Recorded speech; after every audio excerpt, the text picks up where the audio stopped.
Exam को आपको clear ही करना है, तो बस आपको पढ़ाई करने से काम नहीं चलेगा। बहुत बहुत बहुत ज़रूरी है कि अगर आप इसकी राइटिंग प्रैक्टिस भी करेंगे तो कैसे एक आंसर लिखा जाता है ये सीखना बहुत ज़रूरी है। होता क्या है, बच्चे ना बस पढ़ते रहते, उन्हें ऐसा लगता है भैया मॉड्यूल बस घोट लो। ऐसे काम नहीं चलेगा जब तक आप उस आंसर को रिटर्न वे में नहीं ट्राई करोगे। तो प्लीज़ अगर आप जानना चाहते हैं कि एक आंसर कैसे लिखा जाता है, आप हमारे ऐप में इसे आसानी से देख सकते हैं। रिवाइजन दे दें, रिवाइजन है ना, ठीक है। Income from other sources module में खोलो, इनकम होनी चाहिए और प्रो एग्जेम्प्ट नहीं होनी चाहिए और किसी भी अदर हेड्स में टैक्सेबल नहीं होनी चाहिए। ओहो, आई एम प्लेइंग अलोन। क्या बोलो बोलो।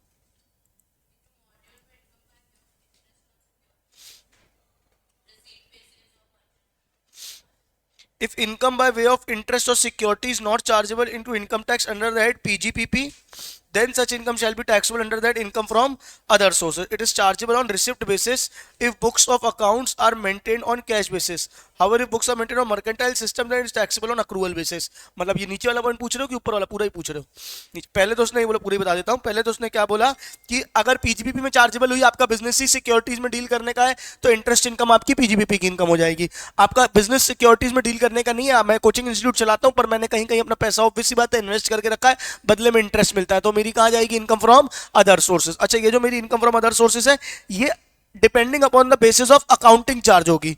अकाउंटिंग के दो मेथड होते हैं, एक होता है कैश बेसिस ऑफ अकाउंटिंग, अरे यार एक होता है कैश बेसिस, एक होता है अक्रूवल बेसिस। सुन रहे हो? एक होता है कैश बेसिस, एक होता है अक्रूवल बेसिस। क्या बोलता है कैश बेसिस? क्या बोलता है कैश बेसिस ऑफ अकाउंटिंग?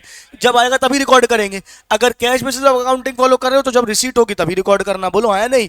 अगर अक्रूवल यानी कि मर्केंटाइल फॉलो कर रहे हो, ड्यू है तो भी कर दे रहे हो, तो ड्यू बेसिस में अकाउंटिंग कुल मिला के जब आप अकाउंट्स में रिकॉर्ड कर रहे हो तब आपकी क्या हो जाएगी? इनकम चार्ज हो जाएगी as per income from other sources. समझे कि नहीं समझे? और पूछो।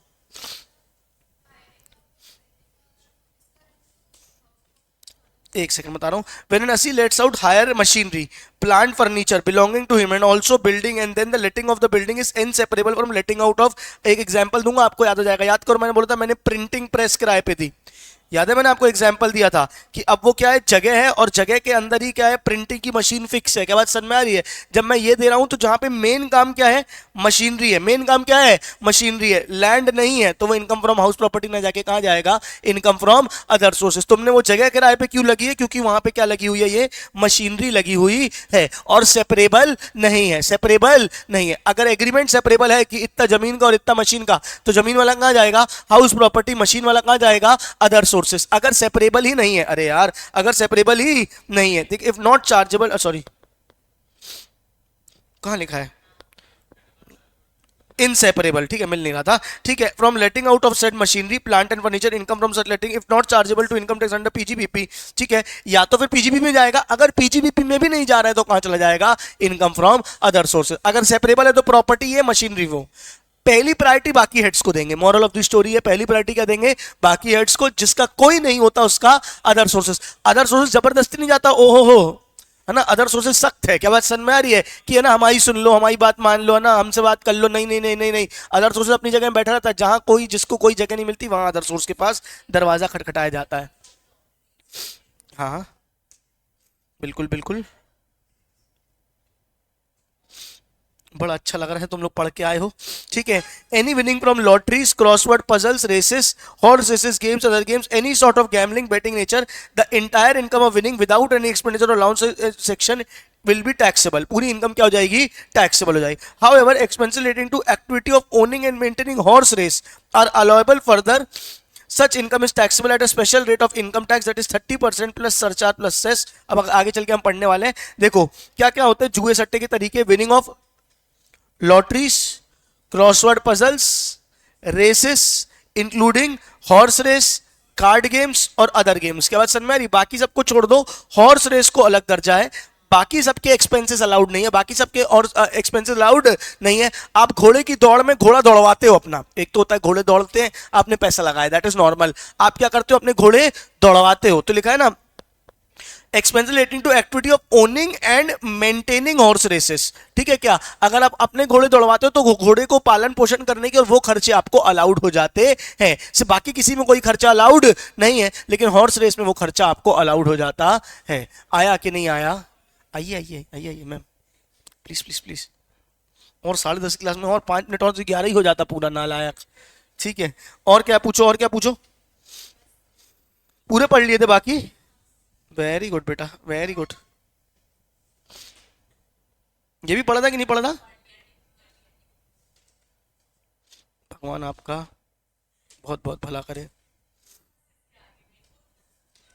नहीं नहीं नहीं, ठीक है, यहीं तक तो पढ़ाया था मैंने, इसका पढ़ाई कहाँ था? ठीक है, आ जाओ।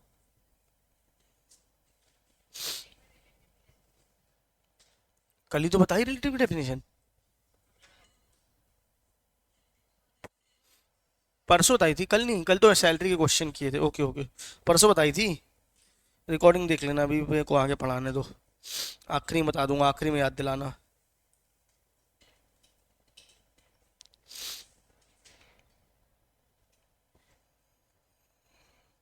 चलो अच्छा देखो, अपन ने ये वाला पढ़ा था कि इमूवेबल प्रॉपर्टी वाला, मुझे याद दिलाओ इसमें क्या पढ़ा था, उसी के पॉइंट्स पढ़ाने मुझे आपको एक्चुअली। ये वाला, अगर इमूवेबल प्रॉपर्टी गिफ्ट में दी है तो क्या होगा?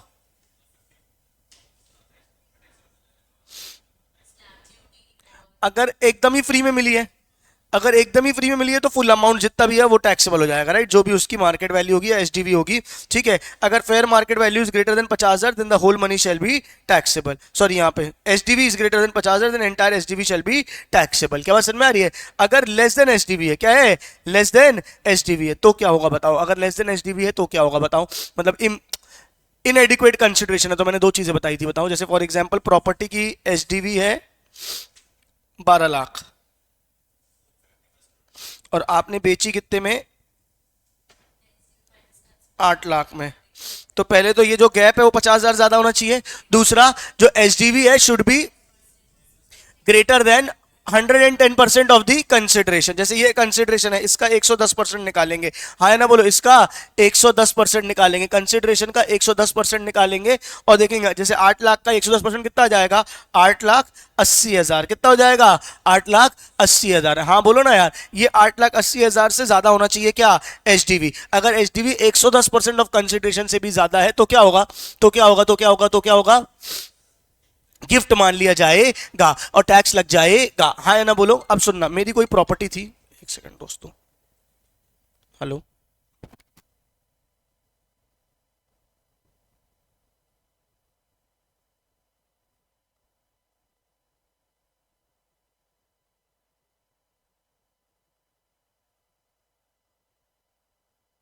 हाँ बच्चों, तो क्या था, कहानी ऐसी थी। हाँ, मेरी प्रॉपर्टी थी, मेरी क्या थी बेटा?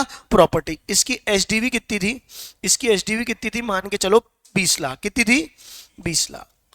हाँ नहीं बोलो। अच्छा, ये सेम सेक्शन कैपिटल गेन में भी आएगा, तब पूछूंगा मैं आपसे, इसलिए इसको ध्यान से सुनना। एचडीवी कितनी थी? 20 लाख। और कंसिडरेशन मैंने बेची कितने पे? 9 लाख पे। कितने में बेची? 9 लाख में। तो गिफ्ट हुआ सामने वाले के लिए 11 लाख का, बोलो हाँ या नहीं? प्लस 10% भी करके देख लिया, प्लस 10% भी करके देख लिया तो भी क्या आया? एचडीवी ही ज्यादा आई, बोलो हाँ या नहीं? तो कुल मिला के गिफ्ट मान लिया गया, बोलो हाँ या नहीं? तो मैंने, सामने वाले ने या किसी पर्सन, मैंने बोला कि भैया सरकार को अपील लगाई कि ये एचडीवी ही गलत है, ये जो स्टैम्प ड्यूटी वैल्यू है ना, यही ओवर प्राइस है, इसका एक बार फिर से वैल्यूएशन किया जाए। ऐसा मैंने कोर्ट में, या मैंने एक बार वैल्यूएशन अथॉरिटी में क्या किया? अपील डाली, बोलो हाँ या नहीं? बात गई कहां पे? वैल्यूएशन ऑफिसर के पास। किसके पास गई? Valuation officer. सुन रहे हो क्या? वैल्यूएशन ऑफिसर ने बोला चलो ठीक है, हम चेक करते हैं, देखते हैं अगर एचडीवी कम हो रही है कि नहीं हो रही है। ठीक है, वैल्यूएशन ऑफिसर आया, प्रॉपर्टी की वैल्यू निकाली, आजू बाजू सब कुछ पता किया, सारी चीज चेक करके बोला अरे हाँ, आप तो सही बोल रहे हैं, एचडीवी तो गलत है, 20 लाख तो होनी नहीं चाहिए, ये तो 30 लाख होनी चाहिए। ले बेटा, फायदे की बात होगी, लग गई। अरे लग गई ना, 20 लाख में पहले 9 लाख 11 लाख का गिफ्ट था कितने का हो गया? 21 लाख का हो गया। क्या बात समझ में? बड़े आए थे हीरो बनने कि एचडीवी कम है, एचडीवी कम है ना, सही नहीं है, सही नहीं है, हाँ सही नहीं है, 20 लाख तो होनी नहीं चाहिए, कितनी होनी चाहिए? 30 लाख। लगा दी लंका। क्या बात समझ में आ रही है? अरे हाँ ना बोलो। लेकिन दूसरा केस क्या हो सकता है कि वैल्यूएशन ऑफिसर ने क्या बोला? अरे हाँ हाँ गलत है, 20 नहीं, ये तो कितनी होनी चाहिए, ये तो 10 लाख होनी चाहिए। तो बच गए, तो बच गए, गिफ्ट नहीं हुआ, बोलो हाँ नहीं। लेकिन अब आदमी डरेगा, क्यों डरेगा? वैल्यूएशन ऑफिसर के पास जाऊंगी ना जाऊं, लगा दी तो मजे ले लेगा वो, तो हाँ ना बोलो। तो यहां पे लॉ ने आपको बेनिफिट दिया, बोला आप अगर जाओ एचडीबी के लिए अपील करने जाओ, किसके पास? वैल्यूएशन ऑफिसर के पास। वैल्यूएशन ऑफिसर अगर रीवैल्यू करता है और अगर वैल्यू बढ़ा देता है, अगर वैल्यू बढ़ा देता है तो परेशान मत होना, इग्नोर करना, तुम अपना 20 लाख ही लेना, बोलो हाँ नहीं। और अगर कम कर देता है तो कम वाली लेना, मतलब तुमको वैल्यूएशन ऑफिसर का दरवाजा खटखटाने के कारण नुकसान नहीं होने देंगे कि बस सनमारी अभी एचडीबी कितनी है 20 और कितनी है 9, कितनी हो गई 11, कितनी हो गई 11। अब आप दरवाजा खटखटाओ, हमें तो ज्यादा लग रही है, क्या बात समझ में आ रही है? अगर उसने और बढ़ा दी तो इग्नोर, अगर उसने और बढ़ा दी तो इग्नोर, अगर कम कर दी तो, अगर कम कर दी तो कम वाली वैल्यू लेंगे। ये same section 50C capital gains में आएगा, मैं तब आपसे फिर से पूछूंगा, इसलिए अभी इसको बहुत से ध्यान से पढ़ लें पढ़ लें पढ़ लें। मौका मौका, कहां गया कहां गया कहां गया कहां गया, कौन है, कहां गया?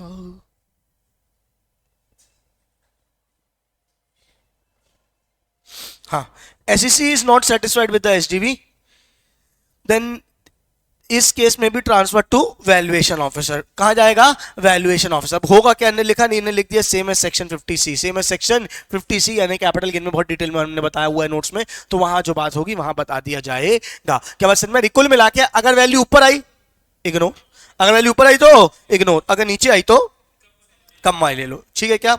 अच्छा, in the nature of capital asset, अच्छा ये जो 56/210 है, ये जो 56/210 है कि गिफ्ट मिला, अरे प्रॉपर्टी कहाँ मिली? गिफ्ट में। अगर कम एचडीबी से कम मिली तो क्या मान ले रहे हो?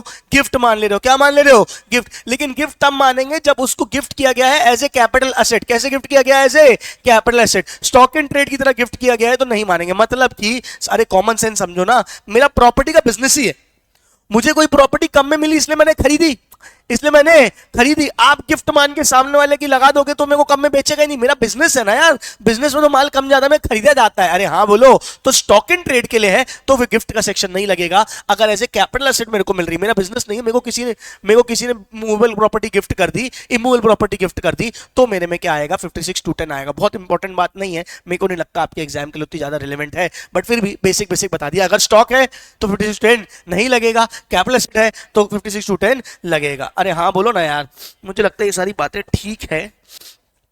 अच्छा सुनना, ओहो, वैसे इसके क्वेश्चन आएंगे तो ये सारी बातें ना क्वेश्चन के ऊपर डिपेंड करती है, अपन एक बार देख लेंगे, फिर भी बेसिक तुमको बताते जा रहा हूं। जैसे फॉर एग्जांपल मैंने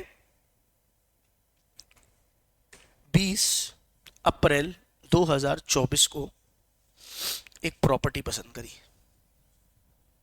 हाँ या नहीं? वो प्रॉपर्टी थी 80 लाख की, हाँ या नहीं बोलो? उसकी एचडीवी थी 80 लाख 20 अप्रैल 24 को, हाँ या ना बोलो?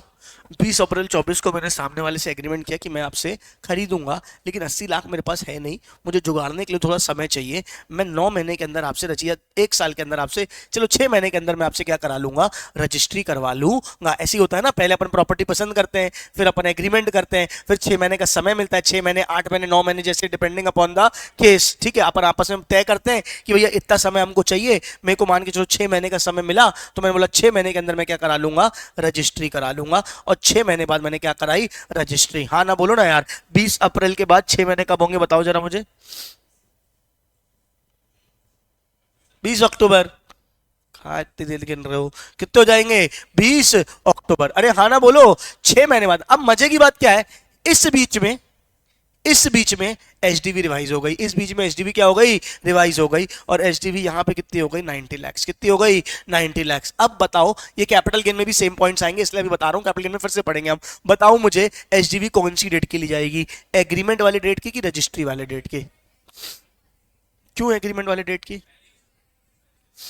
अगर आपके एग्रीमेंट के टाइम पे कुछ बयाना दे दिया था, बयाना समझते हो? हम प्रॉपर्टी खरीदते तो एक टोकन मनी दे देते हैं, क्या बात समझ में आ रही है? और अगर टोकन मनी आपने अकाउंट पे ही चेक के थ्रू दी थी, मतलब ऑनलाइन, मतलब वाइट का पैसा दिया था, कच्चे का पैसा नहीं दिया था, आपने बैंक अकाउंट के थ्रू पेमेंट की थी, तो कौन सी डेट लेने मिल जाएगी? एग्रीमेंट वाली डेट। कौन सी वाली डेट? जायज भी वही है भाई, मैंने जो सौदा किया है, जो रेट तय किया, वो तो एग्रीमेंट वाले दिन रेट तय हो गया ना, वो तो उस दिन के एचडीबी के हिसाब से तय हुआ था। हाँ बोलो ना। अब एचडीबी रिवाइज हो गई तो तुम मेरे मजे ले लोगे, ऐसा थोड़ी होगा। हाँ या नहीं बोलो। तो नॉर्मली रजिस्ट्री वाली डेट ली जाती है। नॉर्मली क्या ली जाती है? रजिस्ट्री वाली। लेकिन अगर एग्रीमेंट वाली डेट और रजिस्ट्री वाली डेट में फर्क है, अगर एग्रीमेंट वाली डेट में और रजिस्ट्री वाली डेट में फर्क, कई बार क्या होता है एग्रीमेंट उसी समय करते हैं जब रजिस्ट्री करते हैं। अगर एग्रीमेंट वाली डेट और रजिस्ट्री वाली डेट में फर्क है और एग्रीमेंट के टाइम पे आपने कुछ डिपॉजिट दे रखा था, अरे बच्चों अगर आपने एग्रीमेंट के टाइम पे कुछ डिपॉजिट दे रखा था तो आप एचडीबी एग्रीमेंट वाली डेट की ले सकते हो, नहीं दिया तो फिर रजिस्ट्री वाली डेट की ली जाएगी। तो कम वाली मतलब फिर रजिस्ट्री वाली डेट लो।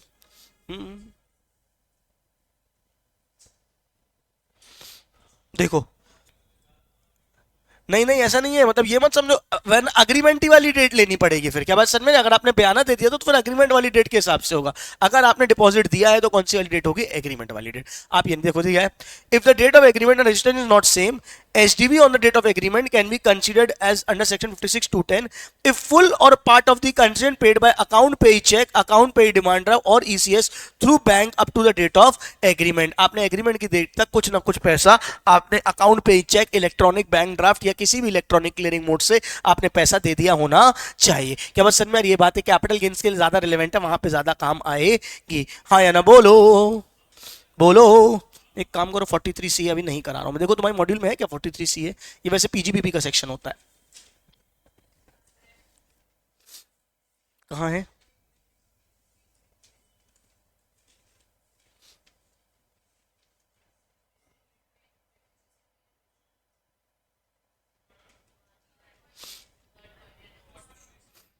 चलो तो एक काम करता हूं, आप भी ना, तुमको मैं बहुत ईमानदारी से एक कॉन्सेप्ट पढ़ाता हूँ पूरा। ये कॉन्सेप्ट जो है ना ये कैपिटल गेन में भी आएगा, तो मैं एक काम कर रहा हूँ पूरी चीजें तुमको एक साथ पढ़ा रहा हूँ, ठीक है? तो अभी मैं 3 चीजें अलग अलग पढ़ाऊंगा, बहुत ध्यान से सुनना, अच्छी चीज है ना, तुम्हें मजा भी आएगा सीखने में। एक मैं बात बताऊंगा कैपिटल गेन की पहले, हाँ या नहीं, फिर उसी से IFOS की और फिर पीजीपीपी की, तीनों बातों को आपस में लिंक करेंगे। You will like it. क्या बात समझ में आ रही है? देखना कैसे होता है, मुंडी डिजर को स्ट्रेट बैठो बता रहा हूं। होता क्या है, पहले ना एक काम करते हैं, अभी कोई भी हेड या कोई भी प्रॉपर्टी की बात नहीं कर रहे हैं, मैं आपको रियल वर्ल्ड में क्या होता है पहले वो समझाता हूं। रियल वर्ल्ड में प्रॉपर्टी की डीलिंग कैसे होती है? जैसे फॉर एग्जाम्पल एक प्रॉपर्टी है, अभी रिसेंटली हमने एक प्रॉपर्टी खरीदी थी। क्या बात समझ में आ रही है? हमने एक प्रॉपर्टी रिसेंटली खरीदी थी, ठीक है? अब फॉर एग्जाम्पल कोई एक प्रॉपर्टी की डीलिंग हुई है, अच्छा एक डील होनी थी लेकिन नहीं हो पाई, वो वाली बताता हूं। एक प्रॉपर्टी 1.1 CR की प्रॉपर्टी, कितने की प्रॉपर्टी? 1.1 CR की प्रॉपर्टी, यानी 1 करोड़ 10 लाख की प्रॉपर्टी थी। होता क्या है, डील डन हो गई, ठीक है, हम एक 1.1 CR में प्रॉपर्टी खरीद रहे हैं। अब हम 1.1 CR में प्रॉपर्टी खरीद रहे हैं, जब इसकी स्टैंप ड्यूटी वैल्यू निकाली गई तो इसकी स्टैंप ड्यूटी वैल्यू आई 35 लाख रुपए। एक्चुअल में इतना फर्क होता है, स्टैंप ड्यूटी वैल्यू कितनी आई? 35 लाख। रियल वर्ल्ड में क्या होता है बताओ?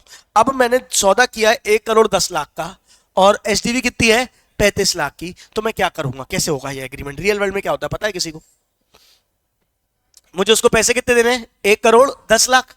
पैसे कितने देने हैं? 1 करोड़ 10 लाख। अब मैं कौन हूं? बायर। मैं कौन हूं? बायर। तुम कौन हो? सेलर। मैं तुमको 1 करोड़ 10 लाख दूंगा, तुम्हारे पास 1 करोड़ 10 लाख आएंगे, हाँ या ना बोलो? तुम्हें क्या लगेगा? Capital gain. क्या लगेगा? Capital gain. इसने प्रॉपर्टी बहुत पहले खरीदी थी, आज इसकी 1 करोड़ 10 लाख की बिकी, तो इसको क्या लगेगा? Capital gain. हो मेरे साथ? और मुझे क्या लगेगा? Registry value. मतलब मैं जितनी भी मैं खरीदता हूं उसका लगभग एमपी में 12% रजिस्ट्रेशन चार्जेस आते हैं। तो 1 करोड़ 10 लाख का 12%, 1 करोड़ 10 लाख का 12% लगा लो, ये मोटा मोटी कितना हो जाएगा? 1 करोड़ 10 लाख का 12% निकालो, 13-14 लाख रुपए में मुझे ऊपर से क्या देने पड़ेंगे? रजिस्ट्री खर्च देना पड़ेगा। बात समझ आ रही है कि नहीं आ रही? हाँ ना बोलो, अरे हाँ ना बोलो। तो फिर कैसे होता है रियल वर्ल्ड में? लोग क्या करते हैं, 1 करोड़ 10 लाख 35 लाख का एचडीवी है ना? अब हम बोलते हैं एक काम करते हैं, हम ना कम की रजिस्ट्री कराते हैं। मैंने बोला एक काम करते हैं, मैं आपसे रजिस्ट्री कराता हूं 40 लाख की। कितने की? 40 लाख की रजिस्ट्री कराता हूं, मतलब हम ऑन पेपर क्या दिखाएंगे कि हमारा सौदा कितने में हुआ? 40 लाख में। सुन रहे हो क्या? हमने अपना सौदा कितने में किया? 40 लाख में। यानी मैं तुमको अकाउंट में कितने पैसे दूंगा? 40। तो तुम्हारी सेल वैल्यू कितनी हो गई? 40 लाख। तो तुम्हारा कैपिटल गेन बच गया?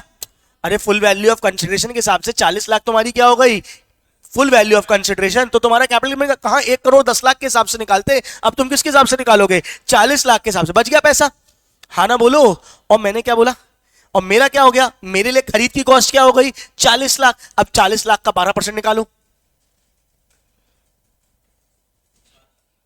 जहां मुझे 11 लाख रुपए रजिस्ट्री खर्च देना पड़ रहा था, अब मुझे कितना देना पड़ रहा है, 4,80,000, मोटा मोटी 5 लाख पकड़ लो, 6 लाख रुपए मेरे बचे, बोलो है नहीं। और मेरे तो मात्र 6 लाख बचे, इसके तो बहुत लाख बचे, क्योंकि जहां ये कैसे लेता, अगर मान के चलो उसने वो प्रॉपर्टी 10 लाख में खरीदी थी, तो अभी मैं इंडेक्सेशन छोड़ रहा हूं, 110 लाख की प्रॉपर्टी इसने मान के चलो 20 लाख में खरीदी थी, तो इसको कितना कैपिटल गेन आता, 110 माइनस 20, मान के चलो कितना होता, 90 लाख का 12.5% इसको क्या भरना पड़ता, कैपिटल गेन भरना पड़ता। निकालो कितना आएगा 90 लाख का, क्या, और अब इसने कितने की दिखा दी है, 40 लाख माइनस 20 लाख, कितना आ गया, 20 लाख का 12.5%।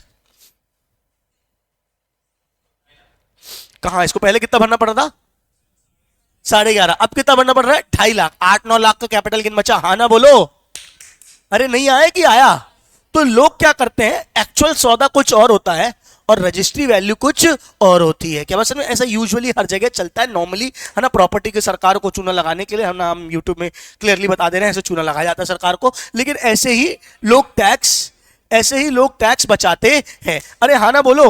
अब सुनना क्या हुआ, अब सुनना क्या होता है, कई लोग क्या करते थे, एचडीवी नहीं देखते थे पहले, अरे कम की कराओ ना रजिस्ट्री, कम की कराओ, क्या बात समझ में आ रही है। सौदा कितने का कर लिया, 35 लाख की एचडीवी है, बोले एक काम करो 15 लाख में, 20 लाख में, और कम से कम दिखाने लग गए थे। तो सरकार ने बोला थोड़ा कम लूटो, ठीक है। तो सरकार ने एक नियम बताया कि अगर आपका कंसिडरेशन, सुनना ध्यान से, अगर आपका कंसिडरेशन एचडीवी से भी कम है, अरे यार थोड़ी शर्म कर लो, है ना, एचडीवी वैसे ही कम होती है। अगर अभी अपन कैपिटल, अभी मैं कुछ भी नहीं बता रहा हूं, अगर आपका कंसिडरेशन एचडीवी से भी कम है, तो हम आपका कंसिडरेशन किसके बराबर मान लेंगे, एचडीवी के बराबर मान लेंगे, for the purpose of capital gain, for the purpose of capital gain. मतलब कई बार क्या होता है, कोई प्रॉपर्टी वाकई में नहीं बिक रही होती है, जरूर नहीं है कि हर बार ज्यादा ही हो एचडीवी कम हो, और एक्चुअल कई बार होता है कि कोई प्रॉपर्टी है जो बिकी नहीं रही है, बदनाम हो गई, कुछ है, कुछ भी बिकी नहीं रही है, कुछ मैंने उसमें बोलते हैं कि भूत चुड़ैल बोलते हैं बंगले में, तो कोई खरीदने तैयार नहीं है ना, भूतनाथ वाला बंगला है वो, क्या बात समझ में आ रही है। तो अब कोई खरीदने तैयार नहीं, तो औने पौने दाम में बेच दिया,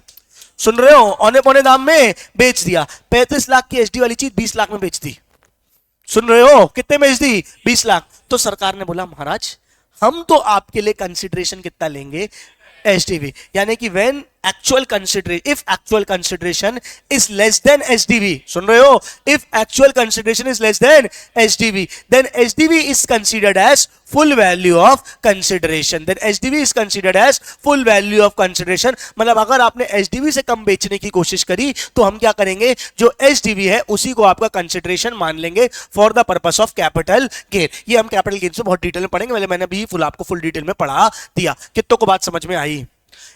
इसी कारण से आज सब लोग कम से कम एचडीवी रेट पे तो रजिस्ट्री कराते ही हैं। क्यों, ऐसे तो 20 लाख में करा ले हम, फिर ये क्या बोलेगा, भैया मेरे लिए तो कंसेशन कितनी मानी जाएगी, 35 ही लाख।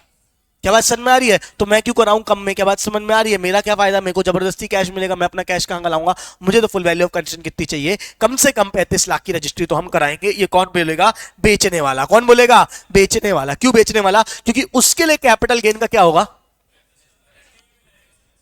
नहीं आया क्या आया। और दूसरा इफेक्ट क्या होगा इसका, अगर मान के लो एचडीवी से कम में कराया, एचडीवी से कम में कराया, मेरे साथ रहना 35 लाख की एचडीवी थी, 20 लाख में हमने सौदा कर लिया, क्या होगा बताओ, दो इफेक्ट होंगे। एक तो इसके लिए फुल वैल्यू ऑफ कंसिडरेशन है नहीं, और मेरे लिए गिफ्ट। अभी पढ़ा आपने, अगर एचडीवी से कम में कोई प्रॉपर्टी आपको मिली है, अगर एचडीवी से कम में कोई प्रॉपर्टी आपको मिली है, तो मेरे लिए क्या मान लिया जाएगा, गिफ्ट। दोनों तरफ से धर लिया सरकार ने, हाँ ना बोलो।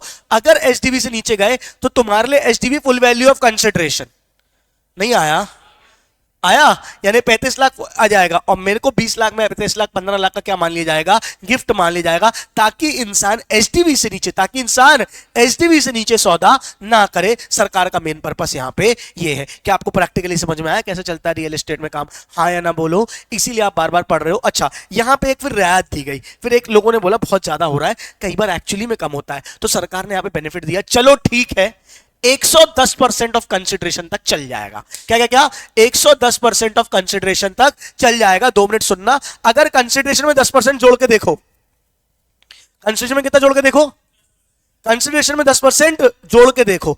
अगर अभी भी एचडीवी ज्यादा है, अगर अभी भी एचडीवी ज्यादा है, मतलब तुमने कुछ बहुत ही कम कर लिया है, बोलो है नहीं, फिर हम एचडीवी को एफईओसी मानेंगे, बोलो है नहीं। अगर एचडीवी कम हो गई, अगर एचडीवी कम हो गई तो क्या ले लेंगे, एक्चुअल कंसिडरेशन को ले लेंगे। मैं आपको भी एक न्यूमेरिकल के थ्रू करके बताता हूं तो आपको ज्यादा प्रैक्टिकली समझ में आएगा।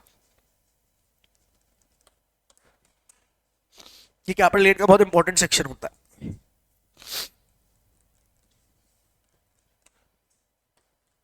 क्या बोल रहे हो,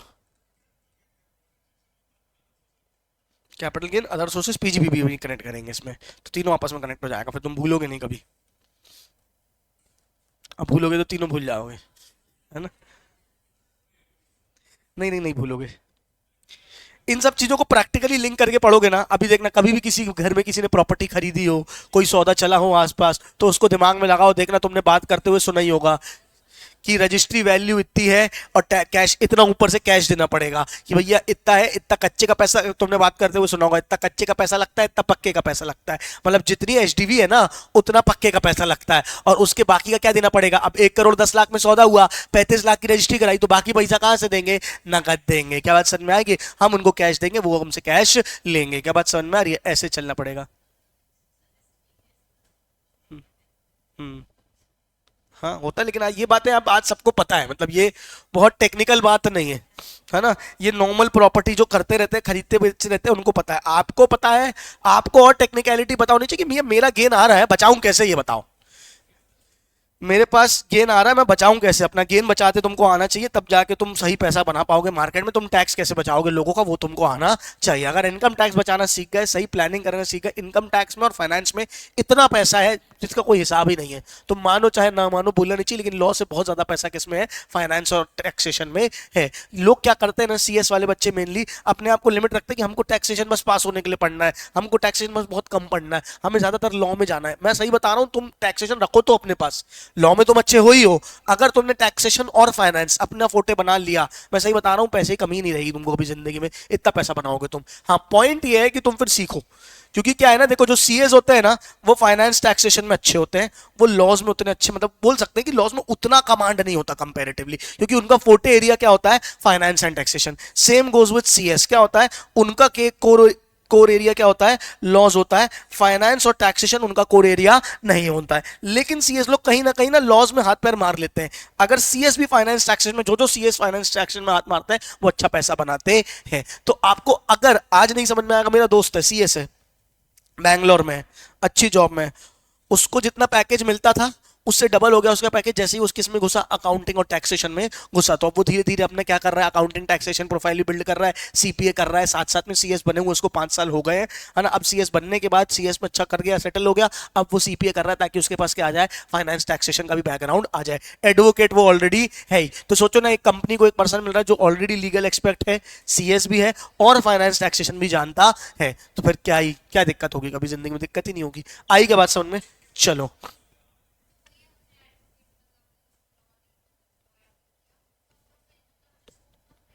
नहीं ऐसा कुछ नहीं होता है, देखो ऐसा होता नहीं है, बता ये सब ना अपन थ्योरेटिकली सुनते हैं कि एडवोकेट भी होना चाहिए एक ही पर्सन में।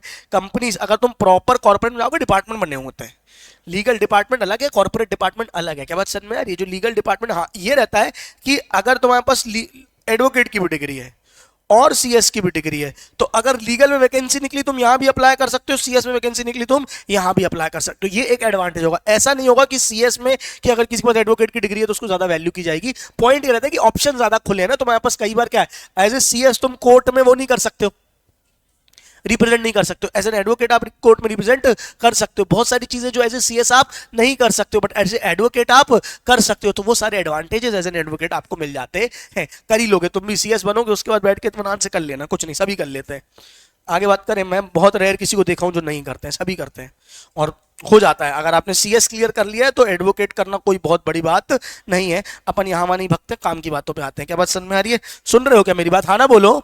तो क्या बता रहा था मैं आपको, हाँ अगर एक प्रॉपर्टी थी, क्या थी, प्रॉपर्टी, सुनना ध्यान से, उसका एसडीवी था 40 लाख, कितना था, 40 लाख, और उसको सौदा किया गया 25 लाख में, केस 1। केस 2 35 लाख में, केस 3 42 लाख में। चलो सबसे पहले थर्ड केस देखेंगे। एचडीबी कितनी है? 40 लाख। एचडीबी कितनी है? 40 लाख। और केस 3 में मैंने कितना बोला है? 42 लाख। कितना बोला है? 42 लाख। कॉमन सेंस से आप मुझे बताओ सीधे सीधे क्या है? एक्चुअल कंसिडरेशन एचडीबी से ज्यादा है, एक्चुअल कंसिडरेशन एचडीबी से ज्यादा है, तो कोई लड़ाई नहीं है। अरे यार एचडीबी से ज्यादा होने में प्रॉब्लम थोड़ी है। प्रॉब्लम कब है? जब एक्चुअल कंसिडर एचडीबी से कम हो। तो चौथे के तीसरे केस में तो कोई लड़ाई नहीं है। उस केस में कैपिटल गेन के लिए फुल वैल्यू ऑफ कंसिडरेशन कितना लेंगे? 42 लाख। कितना लेंगे? 42 लाख। ना ही आईएफओएस में कोई गिफ्ट आएगा, ना ही आईएफओएस में कोई गिफ्ट आएगा, क्योंकि एचडीबी ज्यादा खरीदी है। काय का गिफ्ट? अरे हाँ ना बोलो, ज्यादा पैसे दे के आए, हाँ ना बोलो। दूसरे केस में आओ, एचडीबी कितनी है? 40 लाख। पहले वाले में आओ, ये कितना है? 25 लाख। गिफ्ट है कि नहीं है? गिफ्ट है, हाँ। और कैपिटल गेन के लिए भी कंसिडरेशन में प्रॉब्लम है। दोनों चीजें आजू बाजू पढ़ा रहा हूं, पहले कैपिटल गेन के पॉइंट ऑफ व्यू सोचते हैं। कम है तो पहले चेक करेंगे कंसिडरेशन में 10% जोड़ो, यानी 110% निकालो 25 लाख का। 10% जोड़ो ना तो कितना आएगा? प्लस 10%, 27,50,000। यानी एचडीबी, ओए सुनो, HDB is greater than 110% of consideration. HDB is greater than 110% of consideration, यानी 10% का बेनिफिट देने के बाद भी एचडीबी ही ज्यादा लग रही है। 10% करने के बाद भी क्या लग रही है? एचडीबी ही ज्यादा लग रही है। यानी फुल वैल्यू ऑफ कंसिडरेशन क्या ले ली जाएगी? एचडीबी ले ली जाएगी। तुमने कुछ ज्यादा ही कम कर रखा है, हाँ या ना बोलो। क्या ले? एफईओसी कितनी ले ली जाएगी? 40 लाख। और गिफ्ट कितना ले लिया जाएगा? 40 माइनस 25 यानी कितना हो जाएगा? 15 लाख। वो 110% सिर्फ चेक करने के लिए था। कितनों को समझ आया? हाथ उठाओ। यही हमने कल इमूवेबल प्रॉपर्टी पढ़ा ही था। अगर 110% से ज्यादा चेक करो तो फिर क्या है? और 50,000 ज्यादा है तो पूरे को गिफ्ट मान लेती है। यही तो कल पढ़ा था। और कैपिटल गेन्स में क्या हो जाएगा? 40 लाख क्या हो जाएगा? एफईओसी। क्या हो जाएगा? एफईओसी। कितनों को समझ आई? मेन है सेकंड वाला देखो, 35 लाख में जोड़ो 10%,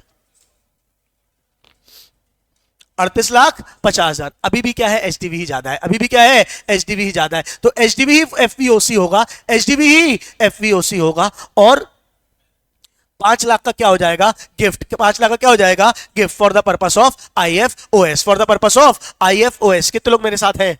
अब इसको 40 लाख कर दें तो, सॉरी 39 लाख कर दें तो,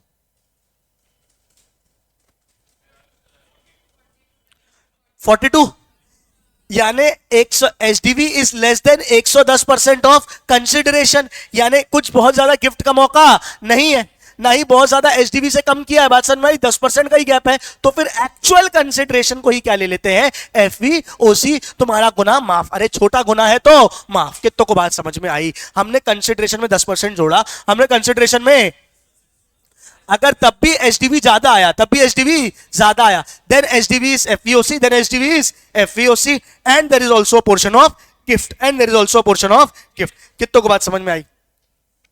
अगर HDB is less than 110% of FEOC, if HDB is less than the 110% of FEOC, then actual consideration is FEOC. Then actual consideration FEOC. FEOC समझ रहे हो ना? Full value of consideration, यानी सेल वैल्यू कितनी मानी जाएगी for the purpose of capital gain. कितनों को ये बात समझ में आई? ठीक है क्या? तो एक बार देख लो, if HDB is greater than 110% of consideration,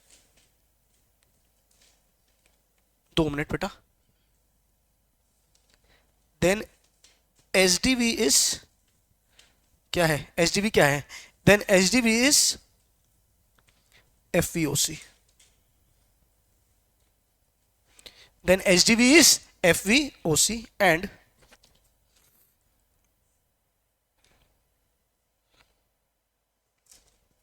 there is gift under IFOS. There is gift under IFOS.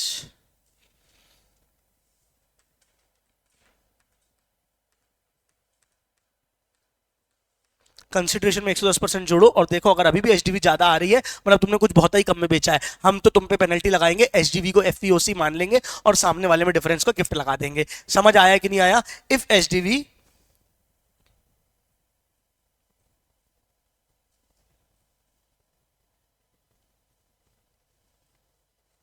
is less than 110% of consideration,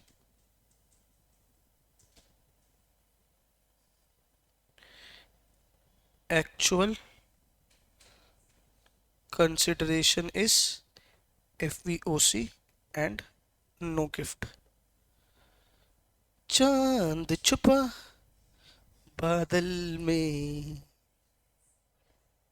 FVOC and no gift under IOF.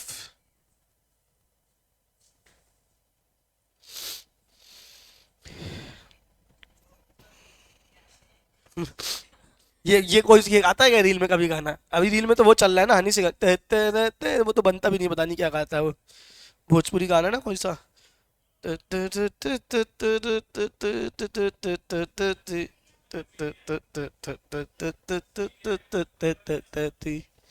हाँ पुकारे, पूछो पूछो।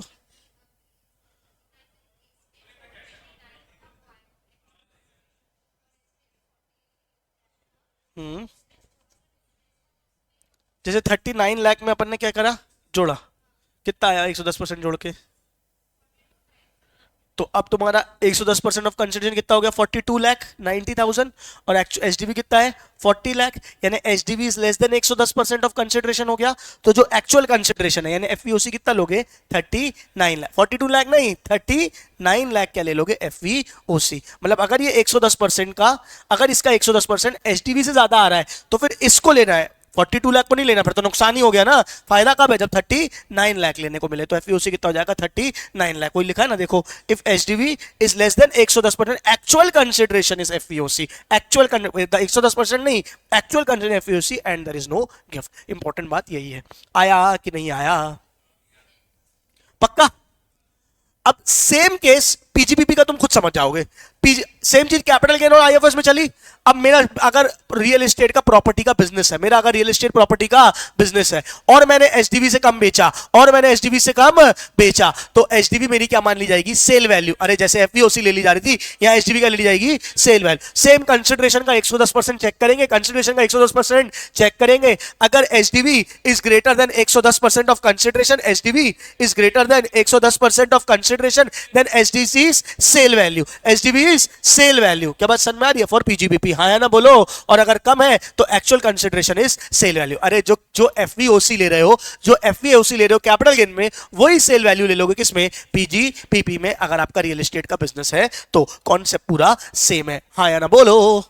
आया समझ में? अब तुमको समझ में आएगा सेक्शन 43 क्या बोल रहा था, वरना क्या होता ना, अल्ले पल्ले नहीं पड़ता ये। क्योंकि यहां सिर्फ क्या कर रहा है, किसकी बात कर रहा है, इमूवेबल प्रॉपर्टी की। किसे, सिर्फ पीजीबीपी की। किसकी बात कर रहा है, पीजीबीपी की। मैंने आपको कैपिटल गेन और आईएफओएस बताई दिया। हाँ देखो, in case of immovable property held stock in trade, if HDV is more than 110% of the current, then HDV shall be deemed to be the sale continue for computing PGBP. अगर वही वाली बात आ गई, अगर एचडीवी के लिए से satisfied नहीं है एसएससी, तो दरवाजा खटखटाए किसका, वैल्यूएशन ऑफिसर का।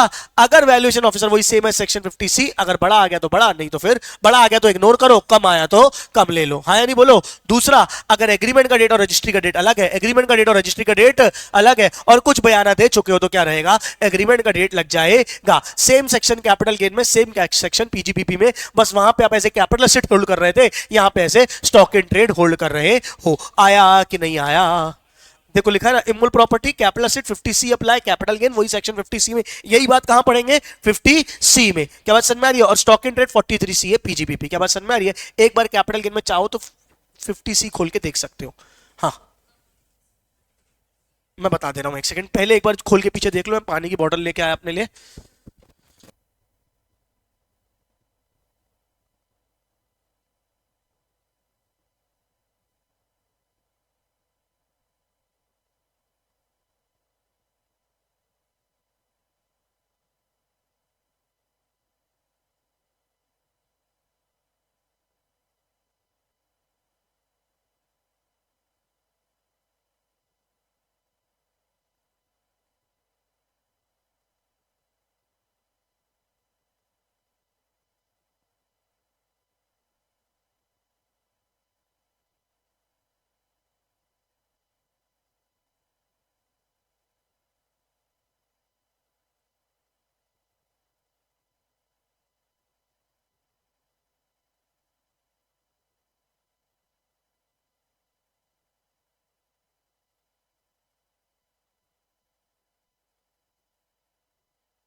हाँ भाई,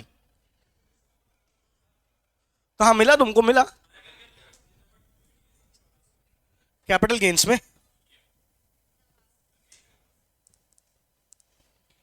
पेज नंबर 2।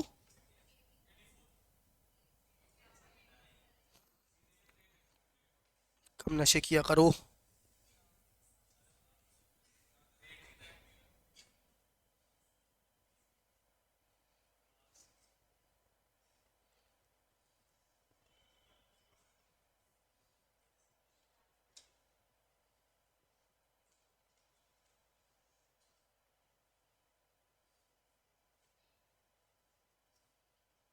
पूरा सेम लिखा हुआ है, समराइज सेक्शन 50C लिखा हुआ है ना, सेम बात है।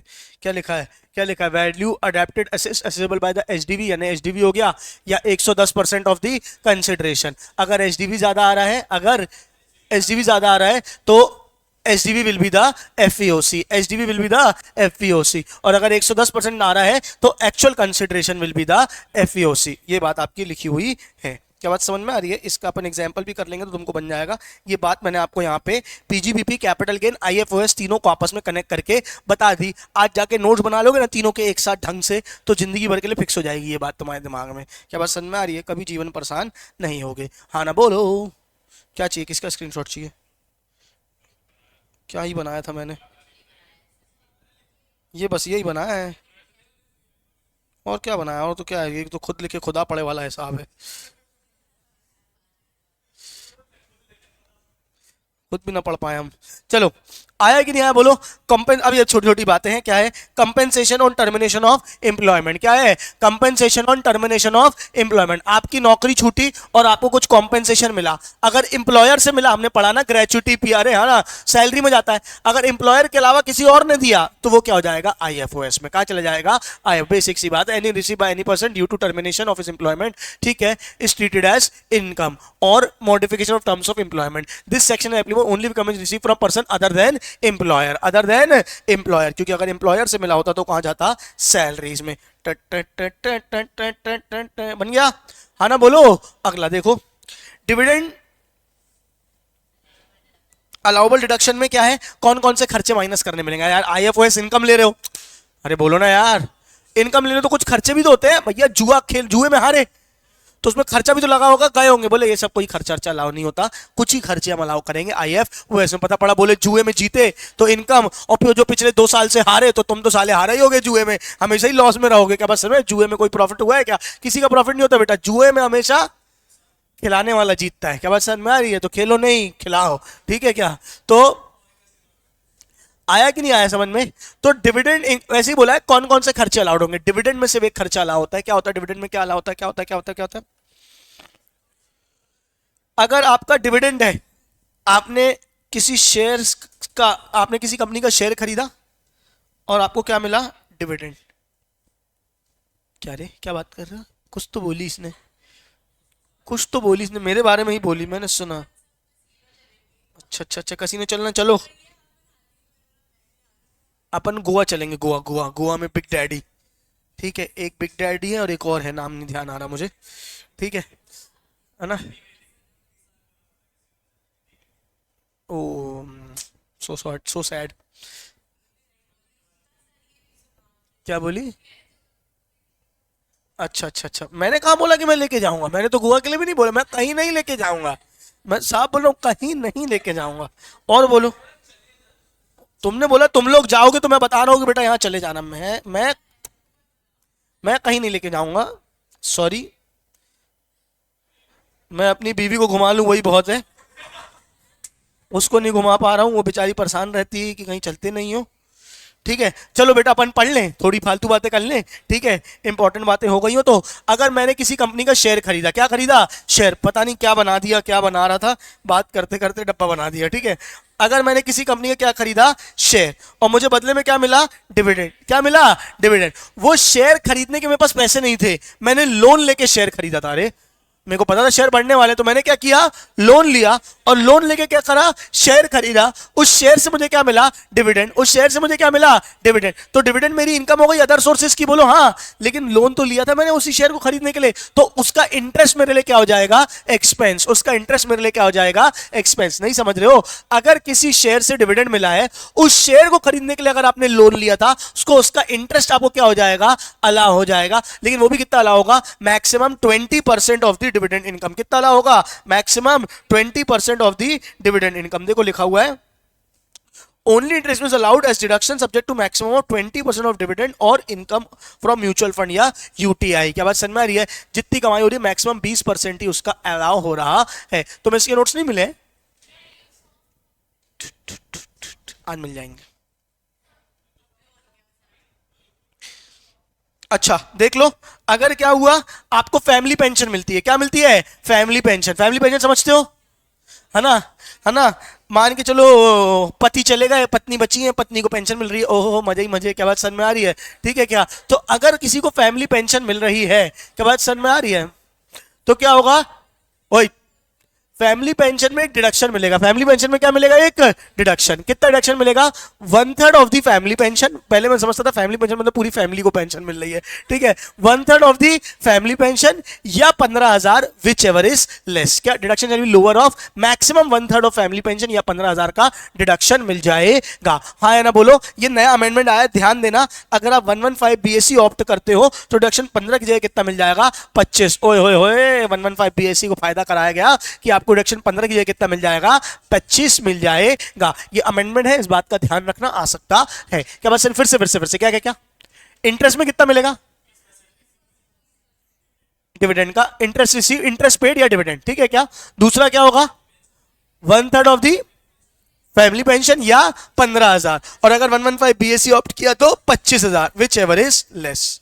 हाँ या ना बोलो। लेकिन अगर आप किसी विडो को या किसी बच्चे को फैमिली पेंशन मिल रही है, किसके कारण, आपके जो मतलब हस्बैंड थे, है ना, आपके जो हस्बैंड थे वो क्या थे, आर्म्ड फोर्सेस में थे, आर्मी मैन थे, उन्होंने देश के लिए अपनी जान दी। अगर किसी या पैरामिलिट्री फोर्सेस के लिए किसी भी आर्मी सैनिक के की फैमिली को अगर पेंशन मिल रही है तो राम राम राम, भगवान बचाए, कोई टैक्स नहीं, कुछ हम बिल्कुल भी उसको टैक्स नहीं लगाएंगे, ठीक है क्या। Where death is occurred in the course of operational duty shall be exempt under 10(10)(19) received by the widow of children nominated heirs of members of the arm forces where the death occurred in the course of operational duties. Duty में death हुई होनी चाहिए। क्या बात समझ में आ रही है? कोई देश के सेना का जवान हो गया और उसकी फैमिली को पेंशन देते हो तो उसमें टैक्स लगाते हो, भगवान से डरो, कोई टैक्स नहीं रहेगा, एग्जाम्पशन रहेगी। अरे हाँ ना बोलो, नहीं आया कि आया, ठीक है। और अगर किसी और इंसान की फैमिली को पेंशन मिल रही है जो कि सेंट्रल या स्टेट गवर्नमेंट का एम्प्लॉय था, जिसको मिला है परमवीर चक्र या फिर वीर चक्र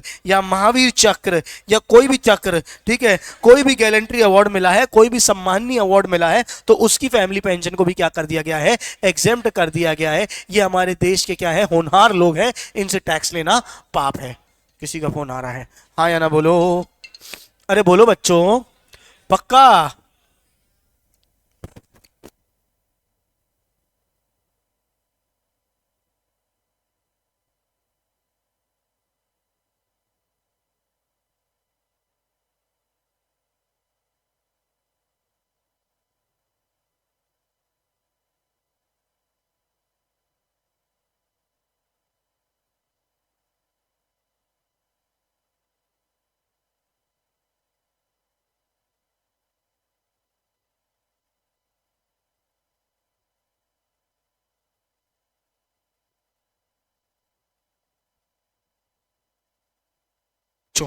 क्या था, अरे आया कि नहीं आया, ये समझ में आ गया। कौन कौन से खर्चे अलाउड है बताओ, dividend pay interest, dividend pay interest maximum 20%, ठीक है। और क्या है, फैमिली पेंशन का 1/3 या 15,000, 115 बीएससी तो 25,000, ठीक है। और अगर आर्म्ड फोर्सेस को मिला या परमवीर चक्र, वीर चक्र, चक्र चक्र चक्र किसी को भी मिला तो क्या मिल जाएगा, डिडक्शन मिल जाएगा। आया कि नहीं आया।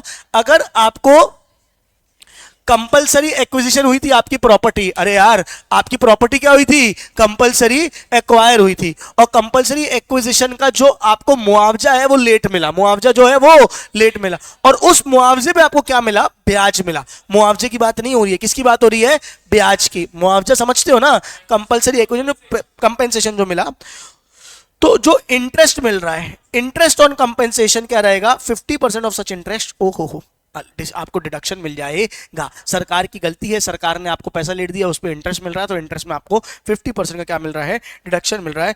कोई भी expenditure not being allowed if it is Holi and exclusive for the purpose of making such income, कोई भी इनकम के लिए कोई भी खर्चा है तो अलाउ हो जाएगा। हाँ या ना बोलो, ये सारे खर्चे अलाउड नहीं होते हैं नीचे वाले, ठीक है क्या, वो एक बार आप देख लेंगे।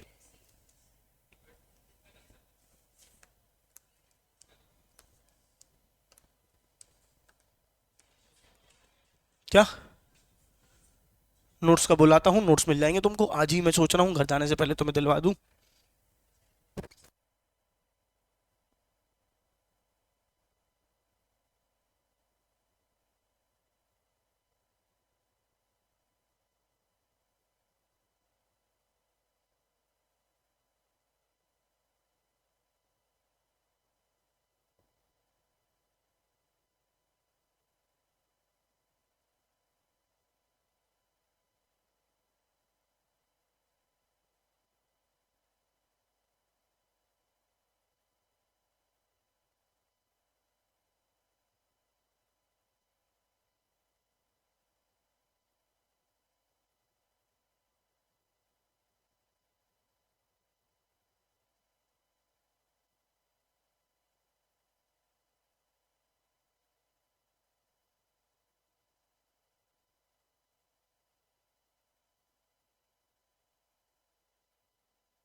हाँ जी,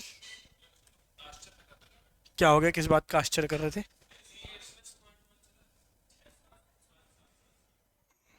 मतलब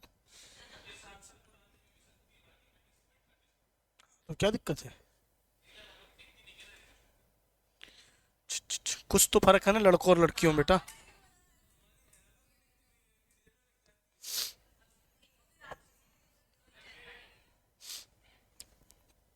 मैं तो पहनना ही भूल जाता हूँ, पता नहीं रोज भूल जाता हूँ, मेरी भी तो घड़ी क्यों नहीं पहन के जाते हो, अरे भूल जाते हैं यार।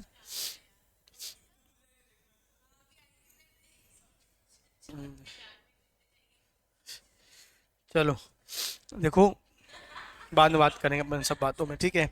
Expenses not allowed as deduction, ओए कौन कौन से खर्चे अलाउ नहीं होंगे, कोई भी पर्सनल एक्सपेंस अलाउ नहीं होगा, कोई भी इंटरेस्ट या सैलरी पेबल आउटसाइड इंडिया जिसमें टीडीएस नहीं काटा, या अपन से आगे चल के पढ़ा था, अपन ने कहीं पढ़ा था क्या, टीडीएस नहीं काटा तो 30% डिसअलाउ होता था, और अगर नहीं काटा तो पूरा ही डिसअलाउ हो जाता, याद है पढ़ा है अपन ने पीजीपीपी में, नालायकों।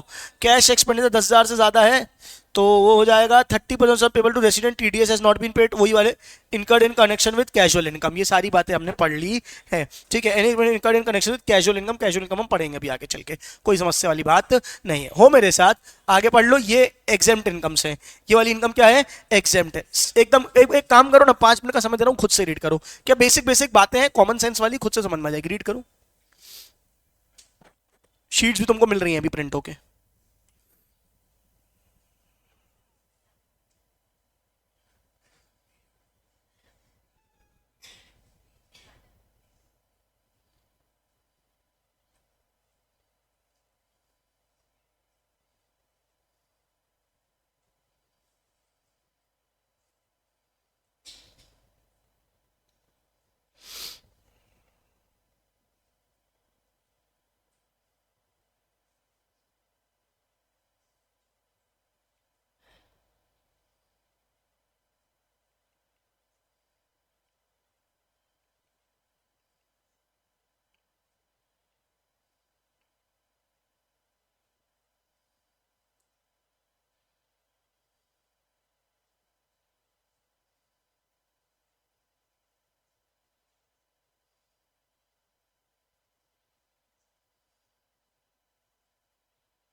अगर आपको कुछ भी इंटरेस्ट मिल रहा है पोस्ट ऑफिस बैंक से तो 3500 तक का, अगर एक सिंगल अकाउंट है तो 3500 तक का, जॉइंट अकाउंट है तो 7000 तक का इंटरेस्ट एग्जेम्प्ट होता है, उसके बाद टैक्स लगता है।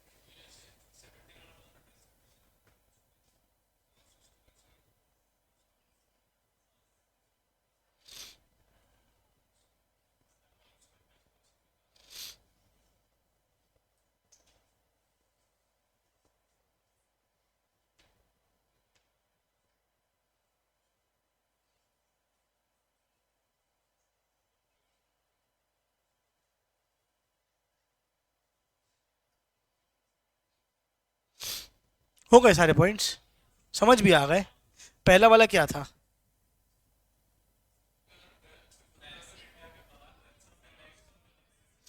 अगर कोई एनआरई अकाउंट होता है, फेमा में आप पढ़ोगे कि नॉन रेसिडेंट अकाउंट होता है, जो पैसा रहता है उस पर अगर कुछ इंटरेस्ट है तो वो क्या होता है, एग्जेम्प्ट होता है। अगर आपको कंपनसेशन मिला है किससे, सेंट्रल गवर्नमेंट, स्टेट गवर्नमेंट से, कुछ भी डिजास्टर के कारण कि भूकंप आ गया और ये आ गया, बाढ़ आ गई, उससे पैसा मिला तो वो एग्जेम्प्ट होगा। स्कॉलरशिप मिली है कोई भी एजुकेशन के लिए तो वो क्या हो जाएगी, एग्जेम्प्ट हो जाएगी। जैसे 25-25 हज़ार तुम लोग को मिले अभी सरकार से तो एग्जेम्प्ट है, ठीक है क्या। फिर क्या है, डेली अलाउंस जो, अच्छा एमपी एमएलए को जो सैलरी मिलती है वो आईएफओएस में टैक्सेबल होती है, लेकिन कोई डेली अलाउंस मिलता है वो क्या हो जाता है, एग्जेम्प्ट हो जाता है, ठीक है क्या। और अगर पेमेंट वेदर इन कैश पर award institute in public interest, government ने कोई अवार्ड दिया जिसके कारण आपको कुछ कैश मिला है तो वो भी क्या हो जाता है, एग्जेम्प्ट हो जाता है। सेविंग अकाउंट में कुछ पैसा है तो वो भी क्या हो जाता है, एग्जेम्प्ट हो जाता है। आधा चैप्टर आपका आईएफओएस का यहाँ पे खत्म होता है, ठीक है क्या। इसके बाद taxability of dividend, deem dividend, ये मैं आपको आज ही कराऊंगा, ठीक है। ये मैं आपको डीम डिविडेंड आज ही कराऊंगा, कोशिश करूंगा कि आज चैप्टर को वाइंड अप ही कर दें। वाइंड अप तो नहीं करेंगे, 2 दिन लगेंगे, कल और परसों में वाइंड अप कर देंगे, होली के पहले पहले। हाँ हाँ हाँ, ले रहा हूँ, डाउट ले रहा हूँ मैं। चलो यहां तक समझ में आ गया सबको, आज इतना ही कर रहे हैं, बाकी अगली क्लास में करेंगे। बोलो सत्यनारायण भगवान की जय। हाँ बेटा हाँ, सबका और कुछ सब करा देंगे। अभी पढ़े, मेरे को भी ना थोड़ा तबीयत आज अच्छी नहीं लग रही है तो फटाफट पढ़ा के खत्म करते हैं, ठीक है। चलो आओ, टैक्सेबिलिटी ऑफ डिविडेंड क्या है, टैक्सेबिलिटी ऑफ डिविडेंड क्या होता है, टैक्सेबिलिटी ऑफ डिविडेंड। आपको डिविडेंड मिल रहा है उस पर कैसे टैक्स लगेगा, हम ये पढ़ने वाले। देखो डिविडेंड कितने प्रकार के होते हैं, 3 प्रकार के होते हैं। एक होता है इंटरिम डिविडेंड, 2 प्रकार के, एक होता है इंटरिम डिविडेंड, एक होता है फाइनल डिविडेंड। टैक्स में एक तीसरे प्रकार का डिविडेंड आ जाता है जिसको बोलते हैं डीम डिविडेंड। तो 3 प्रकार के डिविडेंड में हमको बात करनी है, कौन कौन सा, इंटरिम डिविडेंड, फाइनल डिविडेंड और डीम डिविडेंड। देखो सबसे पहले क्या है, इंडियन कंपनीज पे सबसे पहले आपको पता करनी चाहिए कौन सी कंपनी कैसी, रुक जाओ, 3 प्रकार की कंपनी है, कहाँ गया ये है, चलो। एक है इंडियन कंपनी, एक है डोमेस्टिक कंपनी और एक है फॉरेन कंपनी। इंडियन कंपनी कौन होगी, जो इंडियन कंपनीज एक्ट में रजिस्टर्ड है। जो इंडियन कंपनी एक्ट में जो क्या है बेटा, रजिस्टर्ड है, वो कौन सी कंपनी है, इंडियन कंपनी। क्या बात समझ में आ रही है। डोमेस्टिक कंपनी कौन सी होगी, डोमेस्टिक कंपनी में सारी इंडियन कंपनी तो आएंगी आएंगी, अरे यार डोमेस्टिक कंपनी में सारी इंडियन कंपनी तो आएंगी आएंगी जो इंडियन कंपनीज एक्ट में रजिस्टर्ड है, प्लस कोई भी ऐसी कंपनी जिसने, भले वो फॉरेन में रजिस्टर्ड हो, कहीं पे भी रजिस्टर्ड हो, जो इंडिया में रजिस्टर्ड है वो तो इंडियन कंपनी है ही, कोई फॉरेन में रजिस्टर्ड कंपनी जिसने इंडिया में डिविडेंड पे करने का स्ट्रक्चर बना रखा है। डिविडेंड पे करने का स्ट्रक्चर बना रखा है मतलब अपना हेड, अपना कोई ब्रांच ऑफिस बना रखा है या अपना रजिस्टर, यहाँ पे जब आपको इंडिया में डिविडेंड पे करना होता है तो आपको रजिस्टर्स ऑफ डिविडेंड मेंटेन करने पड़ते हैं, पढ़ा होगा आपने कंपनी लॉ में सब। तो अगर आपने पूरा सिस्टम बना रखा है काय का, इंडिया में डिविडेंड पे करने का, तो दोनों केस में आप क्या बन जाओगे, डोमेस्टिक कंपनी। मतलब अगर आप इंडियन कंपनीज एक्ट में रजिस्टर्ड हो तो आप इंडियन कंपनी तो हो ही, अगर आप इंडियन कंपनीज एक्ट में रजिस्टर्ड हो तो इंडियन भी हो और डोमेस्टिक भी हो, बोलो है नहीं। लेकिन आप इंडियन कंपनी एक्ट में रजिस्टर्ड ना हो के भी आप डोमेस्टिक कंपनी बन जाओगे अगर आपने क्या कर दिया, इंडिया में डिविडेंड पे करने का स्ट्रक्चर बना दिया। तो फॉरेन कंपनी कौन होगी, जो डोमेस्टिक कंपनी नहीं होगी, वो कौन सी कंपनी हो जाएगी, फॉरेन कंपनी, यानी विदेशी कंपनी, यानी फॉरेन में रजिस्टर्ड, फॉरेन में बनी हुई, और इंडिया में डिविडेंड पे करने का उसके पास सिस्टम नहीं होना चाहिए। अगर डिविडेंड पे करने का सिस्टम है तो वो कौन सी कंपनी हो जाएगी, डोमेस्टिक कंपनी। देखो लिखा हुआ है इंडियन कंपनी फॉर्म्ड और registered in companies act, domestic company, recording चालू है, इंडियन कंपनी और any other company that made prescribed arrangement for declaration and payment of dividend within India. Thus, all Indian company are treated as domestic company. All Indian company are treated as domestic company, but all domestic companies are not Indian company, क्योंकि ऐसी company जो बाहर registered और India में dividend pay कर रही है वो डोमेस्टिक तो है बट वो इंडियन नहीं है. But not dominant treated as Indian company. If a foreign company makes a prescribed arrangement for payment of dividend in India, it shall be treated as domestic company. Foreign company which is not a domestic company. ये तीनों point read कर लो, notes आपको मिल गए हैं. देख लो कितने फटाफट notes दिलवा देता हूं मैं तुम लोग को आजकल. कभी कभी कभी आदमी को संतुष्ट नहीं होना, कभी शुक्र नहीं मनाना है. मैं दूंगा ही नहीं, अब जाओ भाड़ में भागो. आगे पढ़ो, यहां तक हो गया. पढ़ो जल्दी पढ़ो ना बेटा, मेरे को बहुत अजीब सा लग रहा है. सर्दी है, सर्दी तो बहुत ज्यादा है, वीकनेस लग रही है तो बिल्कुल.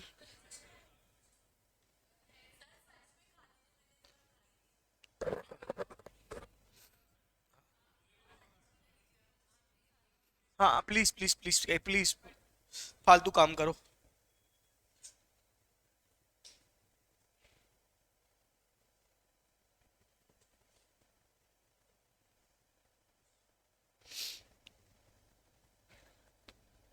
इसके नीचे वाला भी पढ़ लेना, टैक्सेबिलिटी ऑफ डिविडेंड.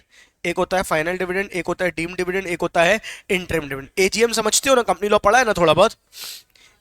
साल खत्म होता है, अगले साल क्या होती है, एजीएम. तो फाइनल डिविडेंड में टैक्स कब लगता है, फाइनल डिविडेंड में टैक्स कब लगता है, जब वो डिविडेंड डिक्लेयर होता है एजीएम में, जब वो डिक्लेयर होता है एजीएम में.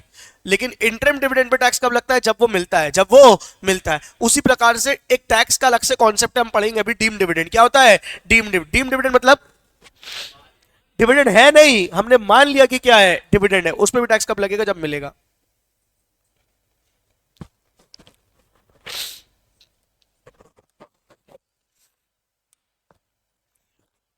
हो गया. आइए अब मेन सेक्शन शुरू कर रहे हैं, डीम डिविडेंड. क्या शुरू कर रहे हैं, डीम डिविडेंड क्या होता है. In reality these payments are not dividends but for the purpose of tax they are treated as dividends. Thus objective is to plug loopholes in tax and to check the tax. आपने tax की चोरी करने के लिए अपनी होशियारी बताई और ये सारे काम किए, हमने टैक्स की चोरी नहीं होने दी और हमने इसको क्या मान लिया गया, डीम डिविडेंड मान लिया गया. क्या किया आपने, समझिए ध्यान से. आपने देखो बताता हूं, कंपनी है, बोलो हाँ. हाँ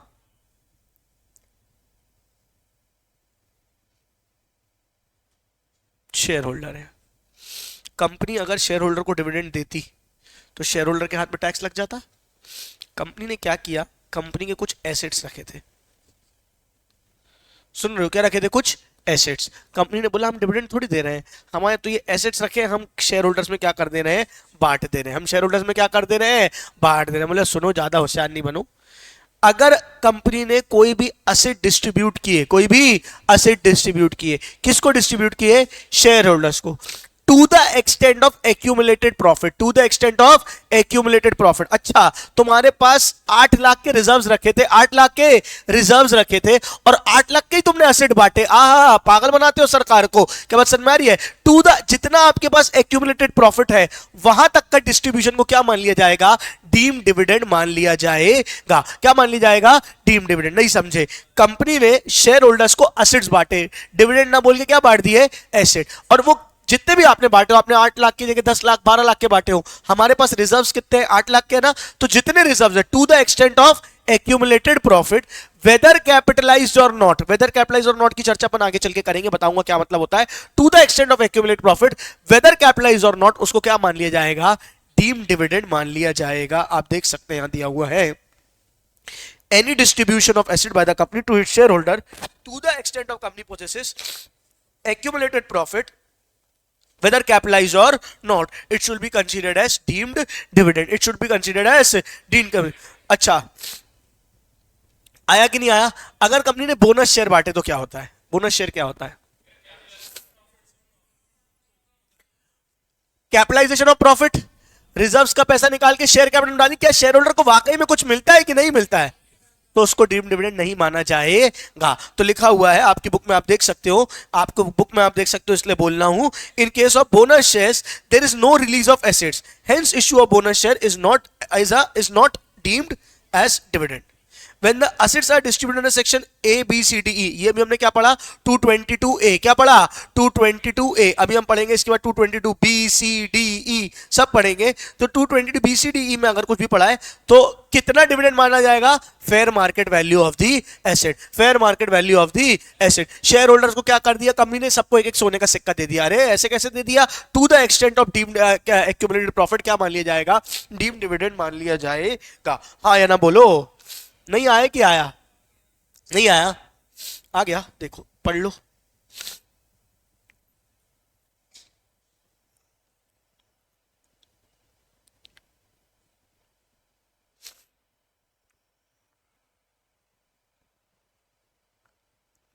अच्छा, बोनस शेयर बांटे तो डीम डिविडेंड है कि नहीं है। बोनस शेयर अगर इक्विटी शेयर होल्डर्स को बांटे तो डिविडेंड नहीं है, क्योंकि पूरे रिजर्व में इक्विटी शेयर का अधिकार था, बोलो है नहीं। लेकिन अगर बोनस शेयर प्रेफरेंस शेयर्स को बांटे तो डीम डिविडेंड है। अरे यार बोलो ना यार, अभी आगे लिखा हुआ आएगा। अच्छा सुन लेना और सुनो, कंपनी ने शेयर होल्डर्स को क्या बांटा, कंपनी ने शेयर होल्डर्स को क्या बांटा, कंपनी ने शेयर होल्डर्स को एक तरीके से बेटा मान के चलो डिबेंचर्स बांट दिए। क्या बांट दिए, डिबेंचर्स बांट दिए, डिपॉजिट सर्टिफिकेट बांट दिए, एक तरीके से लोन एसेट्स बांट दिए ना आपने। कुल मिला के आप उनको फायदा पहुंचा रहे हो ना, क्या मान लिया जाएगा, डीम डिविडेंड। क्या मान लिया जाएगा, डीम डिविडेंड। देखो 222B में लिखा हुआ है, any distribution to its share holders by the company of debentures बांटे, डिबेंचर स्टॉक बांटा या डिपॉजिट सर्टिफिकेट बांटा। और इसी में लिखा हुआ है any distribution to its preference share holders by way of bonus share. लिख लो, bonus share equity share holders को दिया तो डीम डिविडेंड नहीं है, पर bonus share preference share holders को दिया तो डीम डिविडेंड है।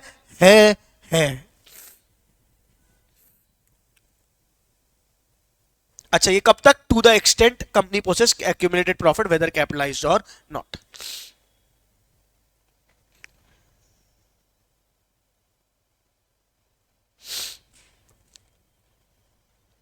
बोल रहा था बोल तूने ये क्या किया, समझ में आया कि नहीं आया।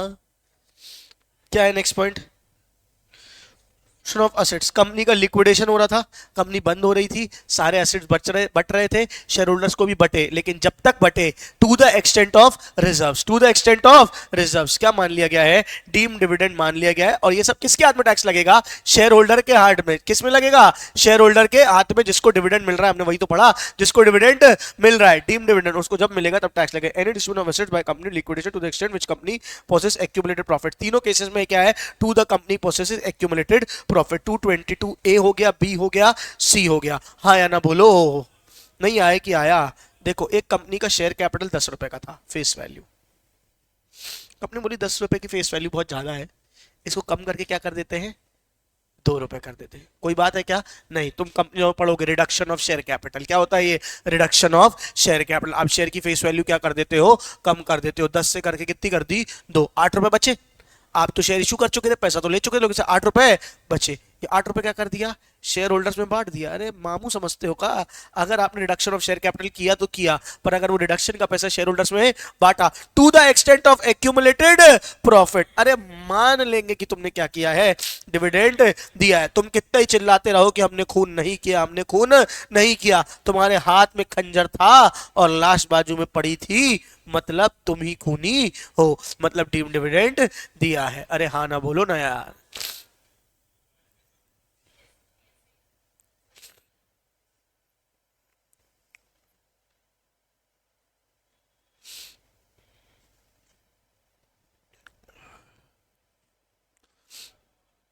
कहां तक हो, 222E तक हो, डी तक हो गया। अब क्या पढ़ना है, ई। लेकिन देखो यहाँ पे मैंने कुछ डिफरेंस बिटवीन लिखा है, ABCD।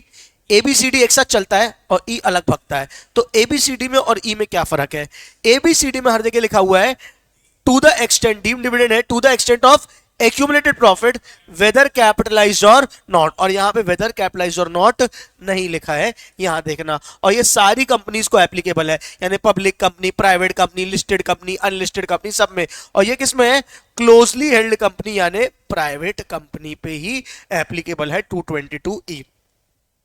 तो 222 अबसड, अरे यार 222 अबसड सब किस पे एप्लीकेबल है? सब पे एप्लीकेबल है। और ई कौन सा? ई किस पे एप्लीकेबल है? सिर्फ क्लोजली हेल्ड कंपनी में। क्या बात समझ में आ रही है? और सब जगह क्या लिखा हुआ है? To the extent of accumulated profit whether capitalised or not.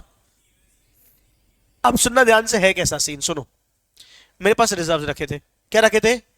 सुन रहे हो? क्या रखे थे? रिजर्व। मैंने कहा अगर मुझे डिविडेंड बांटना था और टैक्स बचाना था अपने शेयर होल्डर्स का, मैंने कहा अगर मैंने अभी इनको एसिड भी बांटे, क्या बांटे? एसिड भी बांटे, तो क्या हो जाएगा? Deem dividend. अगर मैंने सारे शेयर क्या बांटे? एसिड बांटे, to the extent of accumulated profit, तो क्या हो जाएगा? Deem dividend. तो मैंने काम किया, पहले बोनस शेयर दिए। जैसी बोनस शेयर दिए तो कहां से निकाल के दिए होंगे? रिजर्व से। तो रिजर्व्स खाली हो गए और वो क्या बन गए? इक्विटी शेयर कैपिटल बन गया। बोलो है नहीं, क्या बन गया? इक्विटी शेयर कैपिटल बन गया। और अब असेट बांट दिए। तो मैंने कहा to the extent of accumulated profit बोल रहे हो, मेरे पास तो एक्यूमुलेटेड प्रॉफिट है ही नहीं। इनकम टैक्स ने बोला साले अभी जो तूने बोनस दिया, क्या दिया? बोनस। भले वो तेरी कैपिटल में जाके खुल गया हो, लेकिन मैं उसको अभी भी क्या मानूंगा? रिजर्व्स मानूंगा। To the extent capitalised or not. मेरी बात सुन रहे हो? क्या मतलब है to the extent capitalised or not? मतलब भले आप बोनस शेयर देके, भले आप बोनस शेयर देके रिजर्व्स को मेकअप वेकअप लगा के आपने उसको इक्विटी शेयर कैपिटल में कन्वर्ट कर दिया है, हम फिर भी मुंह धुला देंगे और क्या मानेंगे? रिजर्व्स ही मानेंगे। यानी कि to the extent of capitalised net, यानी बोनस शेयर जो इशू है उसको भी किसका हिस्सा माना जाएगा? रिजर्व्स का हिस्सा माना जाएगा फॉर द पर्पस ऑफ 222 अबसड। लेकिन अ के लिए ऐसा नहीं होगा, मतलब आखिरी ई वाली अ के लिए, ठीक है, तो वो उसके लिए एप्लीकेबल नहीं होगा। अरे हाँ ना बोलो। नंद में आनंद भयो, जय कन्हैया लाल की। नहीं समझे?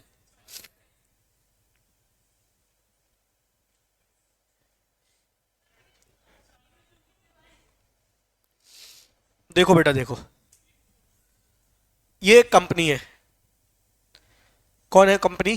क्लोजली हेल्ड कंपनी, यानी प्राइवेट कंपनी है। प्राइवेट कंपनी ने क्या दिया? बहुत होशियार बनी, अपने शेयर होल्डर को डिविडेंड ना बांटने के लिए पैसा दिया। बोले ये तो डिविडेंड बांट रहे, प्राइवेट कंपनी यानी खुद ही आपस के लोग होंगे।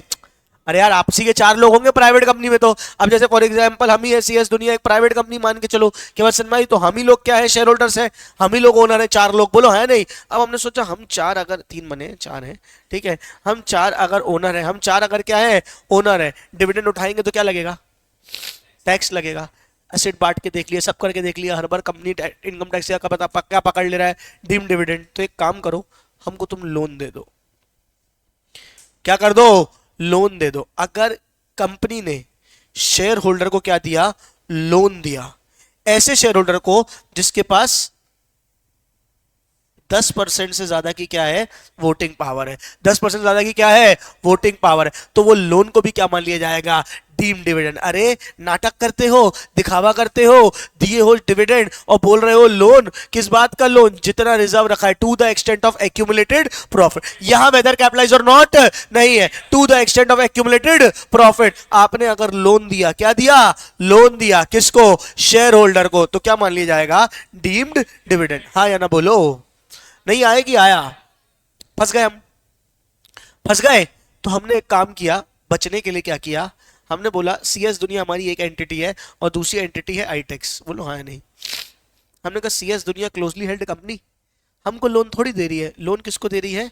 किसी और कंपनी को। Any other concern, company, firm या एओपी एटसेट्रा, किसी भी और कंपनी को दे रही है जहां पे शेयर होल्डर का क्या है? सब्सटैंशियल इंटरेस्ट है। अरे हमको आईटेक्स के मालिक कौन है? वही मालिक है जो किसके मालिक है? सीएस दुनिया के। अरे हाँ बोलो ना, जहां पे हमारा सब्सटैंशियल इंटरेस्ट। सब्सटैंशियल इंटरेस्ट पढ़ा होगा तुमने, कब आता है सब्सटैंशियल इंटरेस्ट?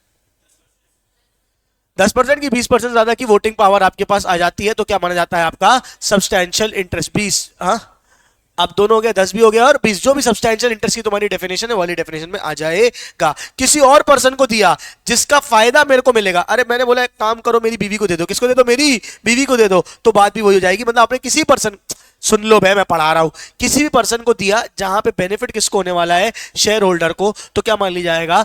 Deemed dividend. क्या मान लिया जाएगा? Deemed dividend to the extent of accumulated profit. Substantial interest means 20% or more of voting power.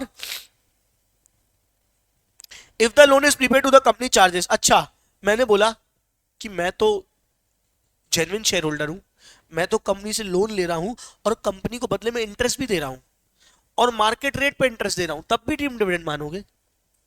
समझे? मैंने सीएस दुनिया से लोन लिया और मैं मार्केट में मैं तो इंटरेस्ट भी दे रहा हूँ सीएस दुनिया को, तब भी लोन मानोगे? बोले हाँ साले ज्यादा एक्टिंग नहीं कर, है ना, ब्याज भी तू यहीं से निकालेगा। If the loan is repaid of the company charges market rate of interest then also it loan is treated as deemed dividend। ज्यादा मुंह बना के ऐसा ऐसा भोला भाला मुंह बना के बोल रहे हमको भी अभी भी हम मानोगे? हाँ मानेंगे बेटा, ज्यादा होशियार बन रहा है तू।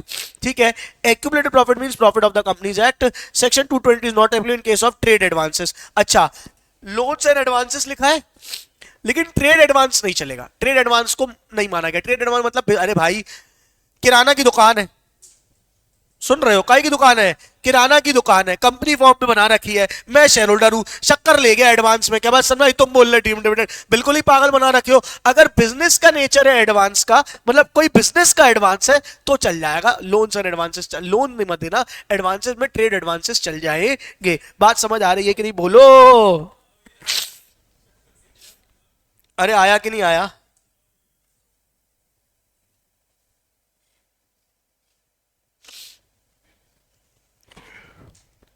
लो ये ई के ई पॉइंट पढ़ो, यहां पे भी क्या लिखा हुआ है।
हो गया।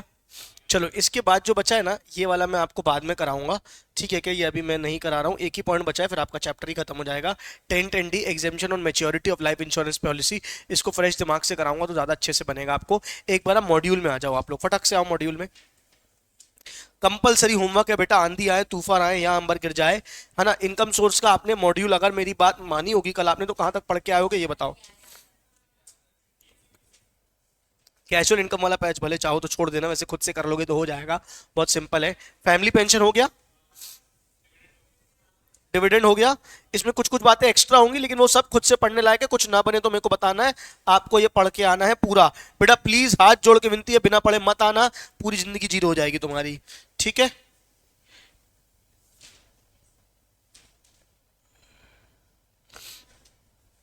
इलस्ट्रेशंस मैं करा दूंगा। अब ये देखो, deductions in computing other sources अपन ने पढ़ लिया, डिविडेंड इंटरेस्ट ऑन सिक्योरिटीज वाला, ठीक है।